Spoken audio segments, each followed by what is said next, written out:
మరి కాంగ్రెస్ పార్టీ వాళ్ళు మీ క్యాండిడేట్ గతంలో ఉన్న క్యాండిడేట్ ఇప్పుడు పెట్టి మీరు మాకే ఓటేయండి అని చెప్పి వార్డు మజ్లిస్ పార్టీ మన ప్రచారం కూడా అసెంబ్లీలో వస్తుంది. కానీ స్పష్టంగా ఈరోజు జూబ్లీహిల్స్లో ఎంఐఎంకు భారతీయ జనతా పార్టీ మధ్యన పోటీ ఉందని చెప్పేసి మన కృష్ణరెడ్డి గారు చెప్పారు. ఈరోజు మనం చెప్తున్నాం, ఇది వాస్తవం కూడా. కాబట్టి దాన్ని దృష్టిలో పెట్టుకొని జూబ్లీహిల్స్ ప్రజల్ని అప్రమత్తం చేయాల్సిన అవసరం ఉన్నది.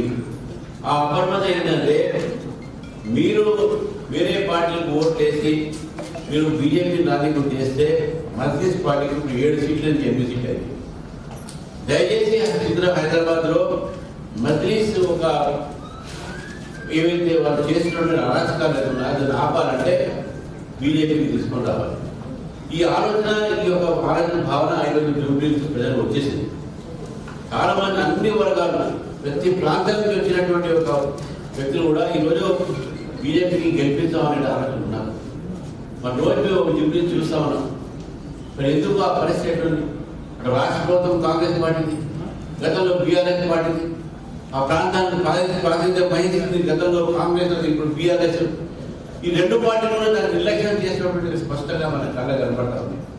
కాబట్టి ఈ నేపథ్యంలో మనకు గెలిచే అవకాశాలు చాలా పెరుగుతున్నది. ప్రజల్లో తప్పకుండా బీజేపీ గెలిపించాలనే భావన వచ్చింది. కాబట్టి మనం ఈ 10 రోజులు చాలా జాగ్రత్తగా పనిచేసుకోవాలి.